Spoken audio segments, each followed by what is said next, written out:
Okay guys, welcome to some show and tell. This is the PSVR2, the new one. This is the PSVR1, the first one. Just so we're clear on what I've got, this is the first model of the PSVR1. So it has a cable that you can replace, but it is bulkier and more of a sort of pain to work with, although I don't find it a pain at all. But some people do. The only other differences between this and the second model is that the second model has the buttons moved around a little bit. So there are some differences, but not a huge amount in general. Apart from the split box for the second one, can't pass through 4K. So if you've got the first model, you can't display 4K on the TV as long as you're using it. Which is why they made the changes, I guess. Now, the other thing I want to talk about is this. You're probably saying, that's a motion controller for the VR. No, this isn't. This is an original PS3 Move controller. I had these for the PS3, and I've used them for the VR ever since. I've never bought new ones. Now you can tell, because the port is the very old USB port. You barely ever see these anymore. But in any case, it shouldn't make a difference, but just for clarity and information, these aren't the ones they made for the VR, these are the original models. So there may be differences, I don't know. But I've always used these. Okay, so this is a first impressions. I haven't used both extensively. The first one I've used a lot, but the second one is new. I don't have many games for it. I haven't played it a lot. This is not a final decision. Early impressions only, alright? So don't get too addicted to whatever opinion I have. Okay, so the similarities. They're pretty similar in size, but you may notice something different with my first model. Yes, the pads on mine are coated in PU leather. That's because the rubber on the originals flake off eventually. So I reupholstered this myself with leather. Well, PU leather. In any case, that was really cool. The difference between this and the new one is that this is squishy. This has foam inside it. It's pretty stereotypical of anything like a cushion seat or whatever.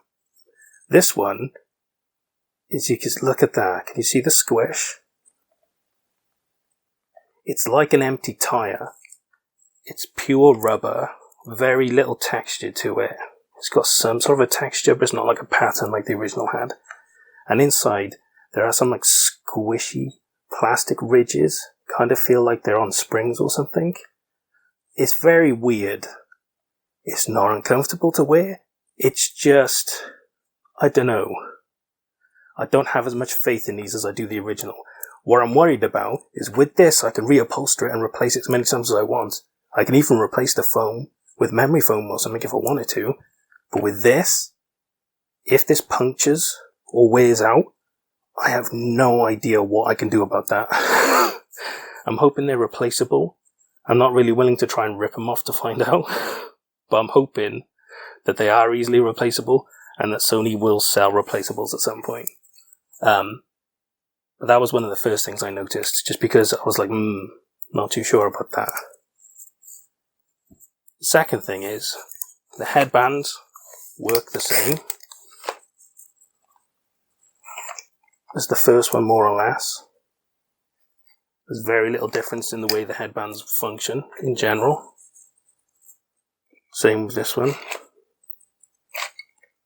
Now in general, even though they look the same size, the new one is smaller, is sleeker, and it feels a little smaller.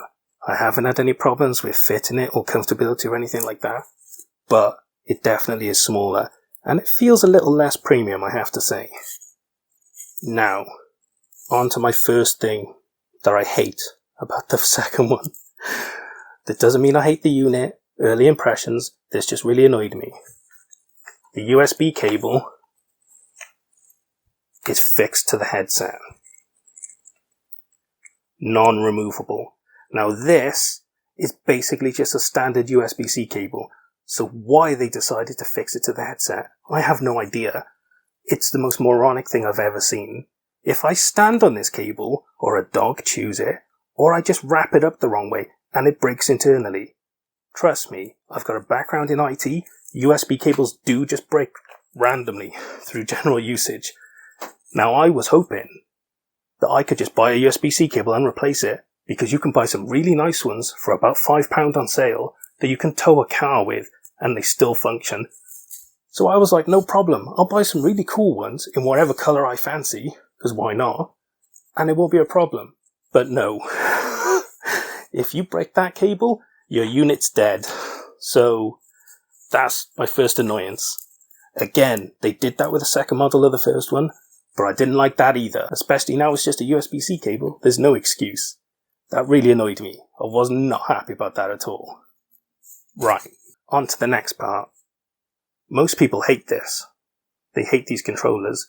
They're like, oh, they're not designed for VR, and they need analog sticks, and that ruins VR in PlayStation. I sort of agree. I don't have a problem with them. I find them very good. I have no problems with the tracking, ever. Like, if at all. I've played for 7 hours at a time.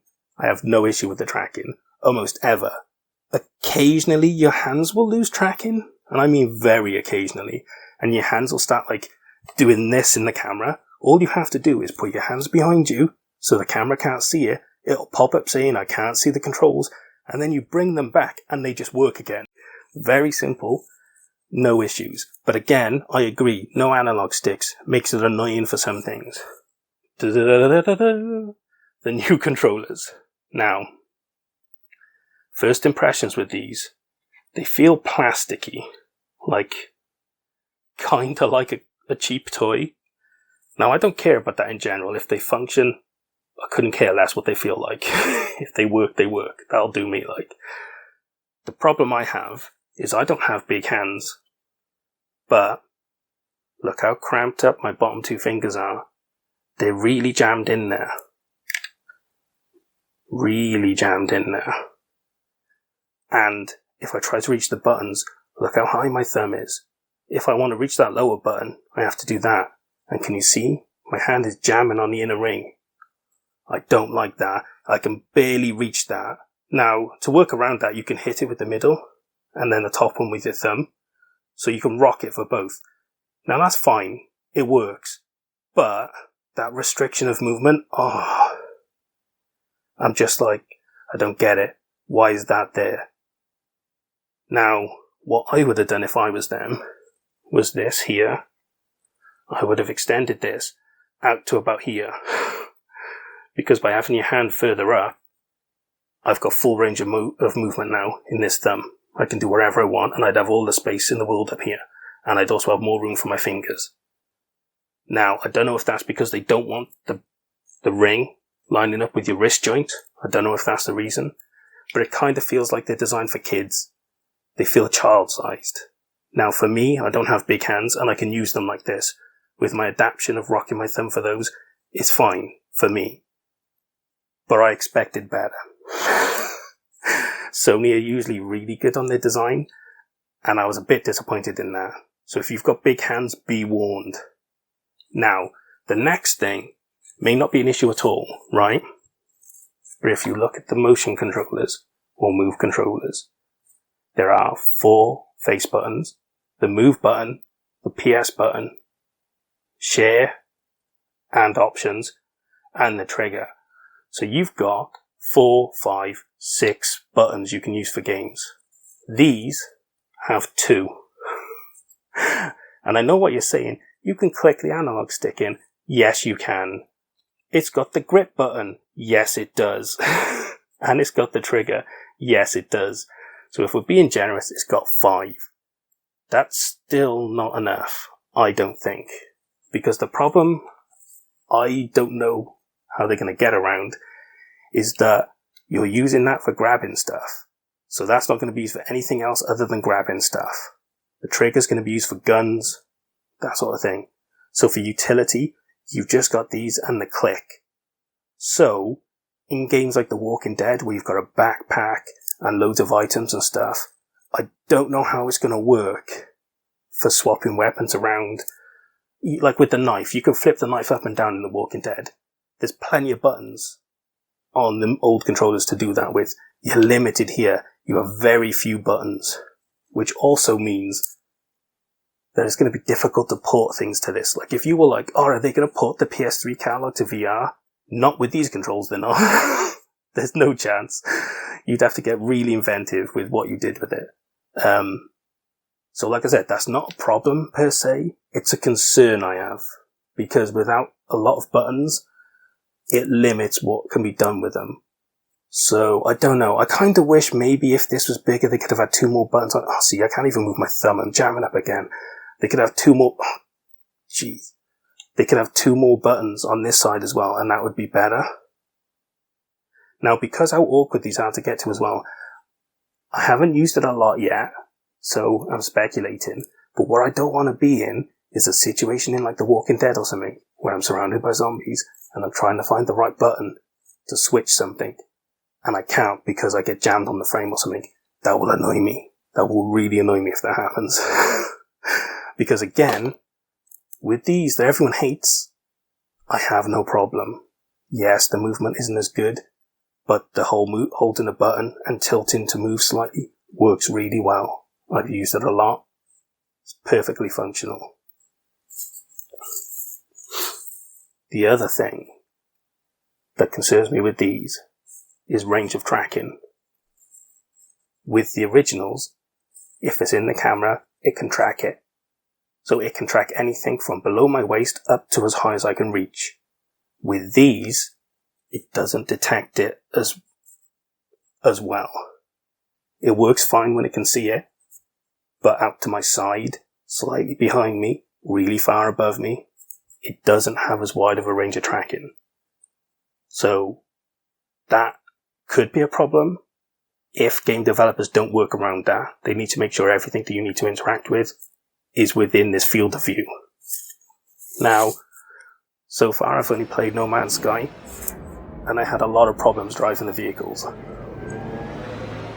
Mainly because if I'm looking up out the window and I'm controlling the controls lower down, it would sometimes lose track of them. Again, I haven't played a lot, and No Man's Sky was designed prior to this, so I'm going to give it a pass for that. It wasn't designed for VR2, it was ported to it, so I'm not unfair. I'm not going to come down on it for that. But going forward, if I see games that don't respect the range of motion tracking, I'm not going to be pleased. They need to make sure that it tracks well, and you don't lose tracking, especially in hairy situations, or it's going to be frustrating. Now, something that's a bit of a preference, I guess? I don't know. With the old controllers, you grab stuff with the trigger, so I'm used in VR to grabbing stuff with the trigger. In this, you use this side button, which is fine. That works fine. But it's not intuitive for me at the moment because I'm not used to it. And I'll get used to it, so that's not a problem, I'll adapt, whatever, But I don't like that it's on the side. I don't like that it's a sideways squeeze-in motion. I wish it was a trigger here at the front so that you had 2 triggers. Because with the original, the trigger for grabbing is really light. You barely touch it. So you can hold stuff for long periods of time and there's no strain on your finger. It's really comfortable and pleasant. With this, you have to maintain that sideways pressure. So if, for instance, I'm holding a gun for a long period or something, that could get really annoying. I hope at least that games give you the option to squeeze to pick up and then you don't have to hold it and then you can squeeze to drop again. That would be much better. Because having to maintain pressure on that while aiming and stuff and fumbling with the buttons, if they're going to do that, it should have been a trigger at the front. That would have been much smarter.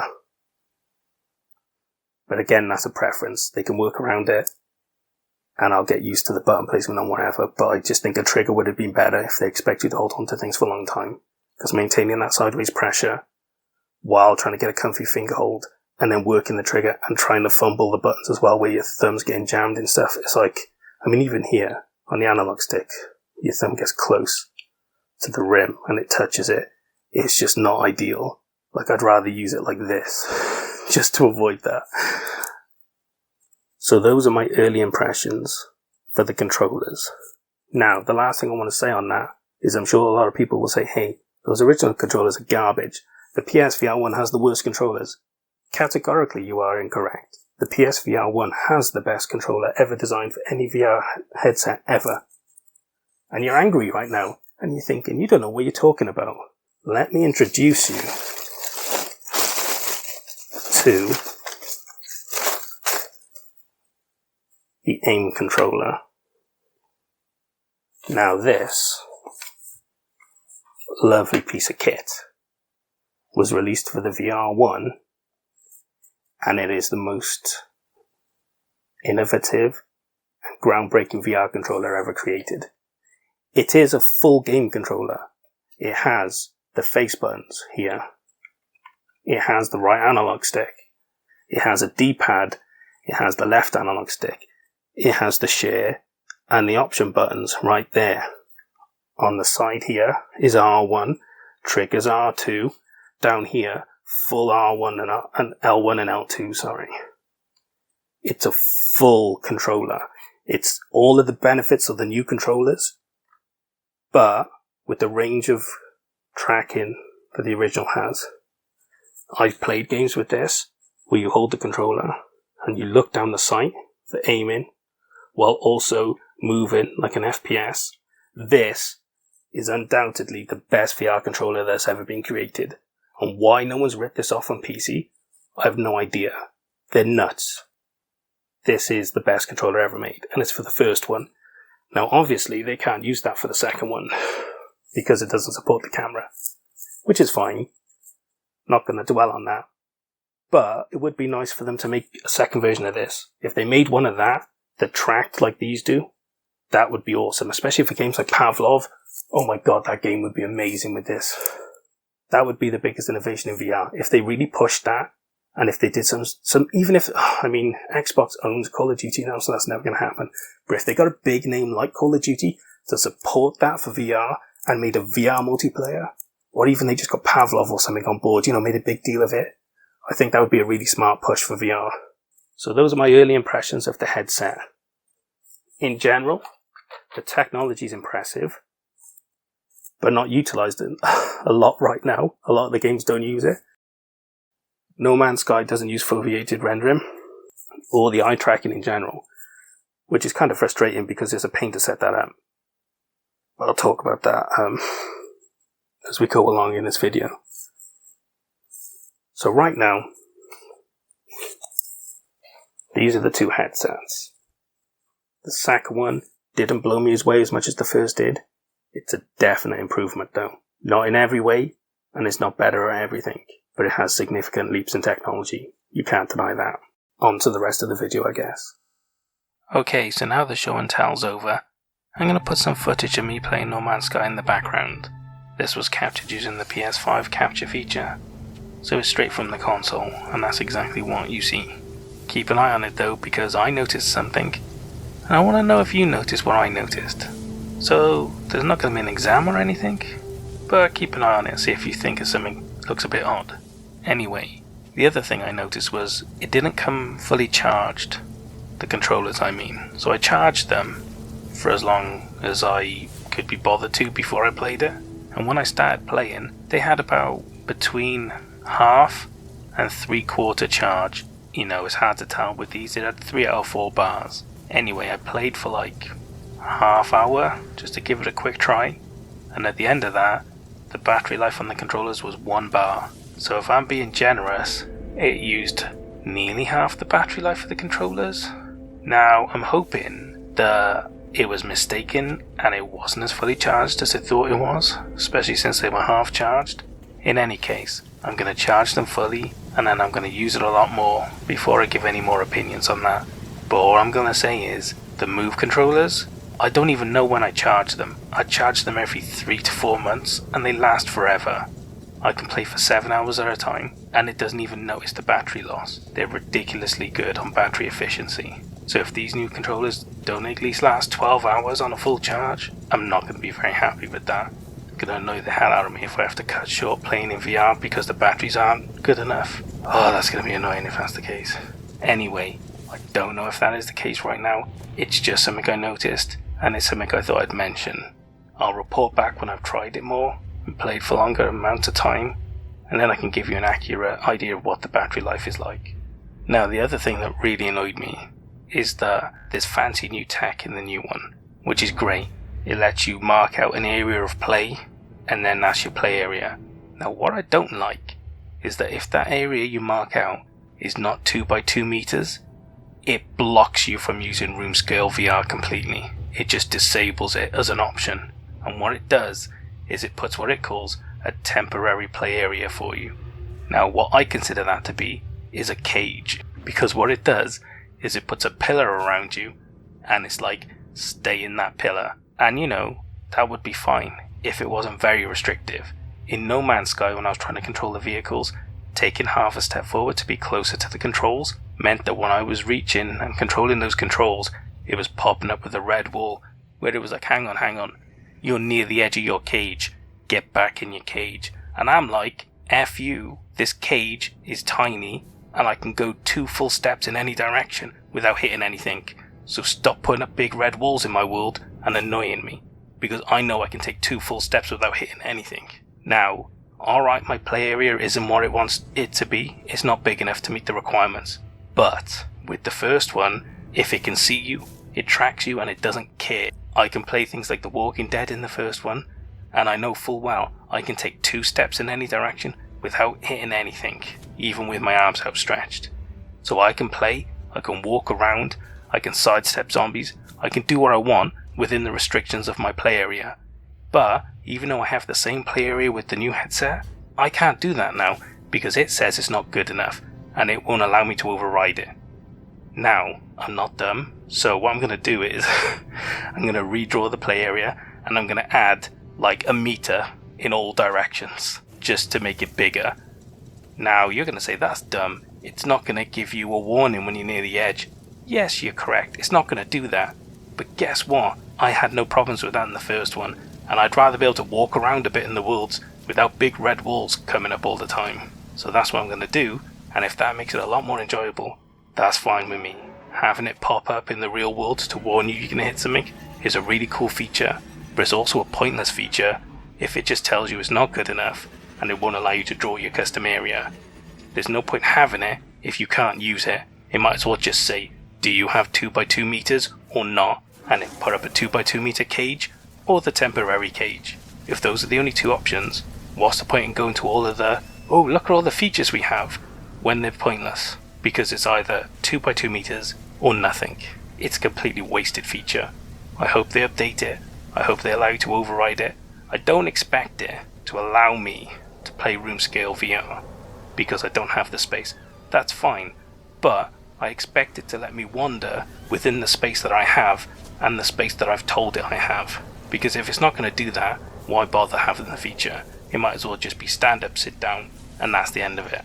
But again, I'll come back to you on this subject, because what I'm going to do is I'm going to extend the area away from the direction I play in, so behind me, so I know that I can move forward until it comes up with the barrier, but I can also go backwards relative to that barrier without killing anything.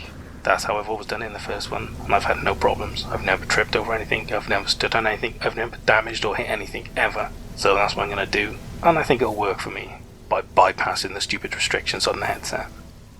Okay, let's get back to the capture footage I took. Have you noticed anything weird about it yet? Like maybe you feel like you're leaning to one side or something?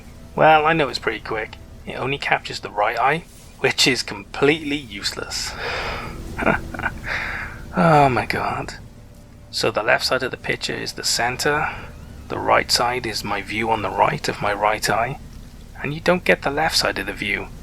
So when you're in vehicles and you're looking straight through the middle of the window, you only get most of the controls ahead of you and the view to your right. This is a joke. There's no point having capture footage if it's completely unusable. Pretty much the only way I would use this footage is if I cut off the right side and made it 4:3, and even then, it's still not centered. You're still not seeing what the person's looking at. Why? Now I'm going to be generous, and I'm going to assume the reason this is because there's no splitter box anymore. Because with the VR1, the splitter box handled all of the video, and I think that combined the right and left eye, and you ended up with like a circle-ish view. Which wasn't ideal, but you could see everything the user could see, and it was centered from their perspective, so it was functional if nothing else. But just having the right eye, oh my god. I really hope that they fix this, I really hope that they fix the capture so that it captures a 4:3 or a widescreen of the center view by combining the two. Otherwise, just don't bother, it's a waste of time. And lastly, I have a list of things that it doesn't do, which is just very disappointing. Sony, I'm not angry, I'm just very disappointed in you. Firstly, there's no 3D Blu-ray support, which I know in North America no one cares about because they don't sell them there anymore.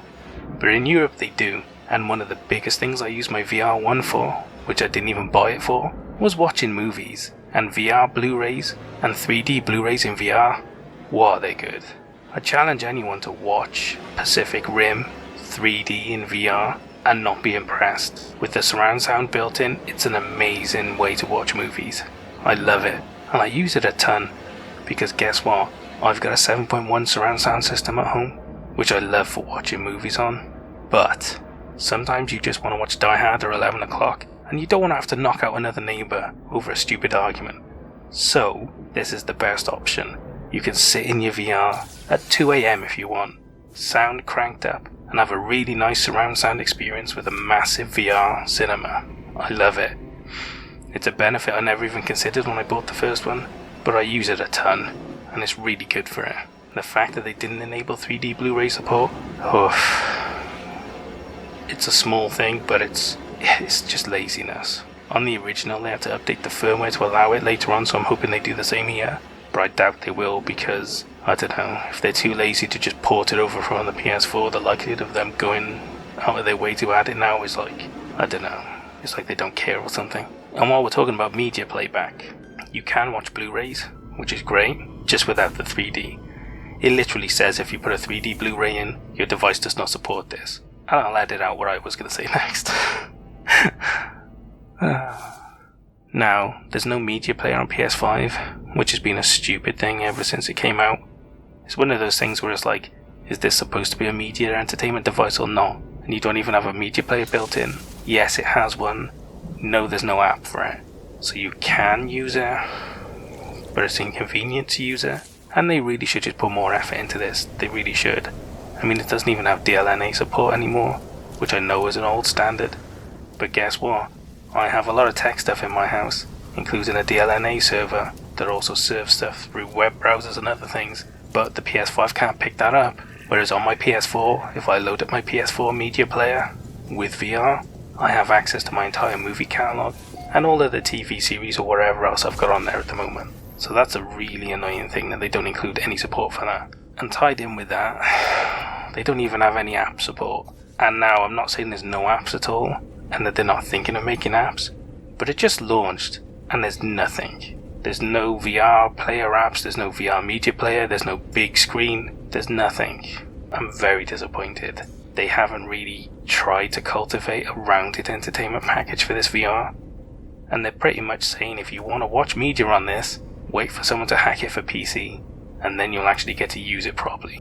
All of this though is kind of like situational, because if you don't watch a lot of movies, or you don't watch a lot of TV series, or you don't sideload a lot of stuff, then none of this is going to make any difference to you. All you're going to want to know is it a good VR headset? And the answer is yes, it's a very good VR headset. The picture quality and clarity is far superior to the first one, but that's pretty much the only big plus for me. The picture is way better, it's clearer, it's got really cool technology that I'm hoping to see something take advantage of at some point. But outside of that, it hasn't blown my mind like I was expecting it to. So far the feature set is almost identical with the first one, you're just getting a better picture, and it works in different ways. So if you have the first one, and you really love it, I'm not sure I can recommend the second one. It's going to die on the games that come out for it. So until there's a lot of games out for it and the prices come down, I would say it's not really worth it right now. But I will make a promise to you. I played The Walking Dead on the first one, and it's getting a free upgrade to PS5 and PSVR2 in the middle of March. So when that comes out, I will replay the beginning of that game from the start, and then I'll have a proper review where I'll actually compare my experience on both of them. And then we'll see what I got wrong, what I didn't get wrong, and hopefully I'll be really impressed with the experience in it. But for right now, I kind of prefer the first one. The second one isn't uncomfortable to use, but the first one is definitely more comfortable. it's more robust, and I've got a lot of good time on it. I know I can sit in that for 8 hours, and it's like I'm not even feeling any different. It's great. I haven't had that test yet with the second one, but I'm expecting it to hold up well, as it is comfortable when you use it. Just not quite as comfortable as the first one. It's those pads. I've got questions about those pads, and the longevity of them, which, who's gonna know about that until another 3 years from now, right? And in general, my biggest downside to the new one is that USB cable. I can't believe it's affixed to the headset. It's basic stuff. Just all they had to do was have a little port on the side where you plug it in and then you hook it around some hooks to stop it getting tugged out, and that's all you'd have to do. It would have been easily replaceable and would have secured the unit to work for decades. But with the way it is, it's kinda like if I knew someone that was really good at splicing wires, I'd have them cut it off and put a USB port on it, and then I could just plug whatever cable I want into it and DIY my own solution around it. Anyway, if they made a version 2 of it in a few years and you could replace the USB-C cable, I'd be tempted to change. On a side note, I hope they start selling the controllers separate as well, because at some point if someone breaks them, you're going to need to want to buy more. And because of my concerns with them, I hope they make a PSVR2 XL controller, where it's the same thing but just upscaled a little bit to give you more room for your hands, and just for it to be more comfortable in general. It's not uncomfortable for the controllers either right now. I just have ergonomic issues with it. And again, I'll come back to you on that, because right now it's just early impressions and I don't know how it'll play out over extended play. So let's all put a pin in it for now, and I'll update you in the future sometime. These are my first impressions. Let me know what you think. Am I paranoid? Am I biased? And I'm just out to get the second VR headset? Well, I don't think so, because I'm betting on it being the future for VR, so I just expected more, Sony. You hit it out the park with the first one, and then you've kind of sat back in your laurels and let things slide a little for the second. But you never know, it's good enough right now, and things could always change in the future. Or maybe they won't, and I'll just learn to live with them. We'll see. But right now, I'm much more interested in buying all of the cheap discount VR games for the first one, and having a lot of fun with that, especially while the games are cheap. There's so much more mileage to be had with those. The first one is a great value. Yeah, on a side note, if you don't have either, and you just want a cheap option, pick up the first one. It's really good, it's got a ton of games for it, you can pick them up really cheap right now. So if you don't have a PS5 especially, or you don't really care about the upgraded picture quality or graphics, you could, just pick up the old one. It's a really good value proposition, especially with the game's catalogue. Anyway, I've rambled enough now, so that'll be the end of this early impressions of the PSVR2. My mind isn't blown, but it's not an awful headset either. I'll be back with more thoughts. I'll see you then.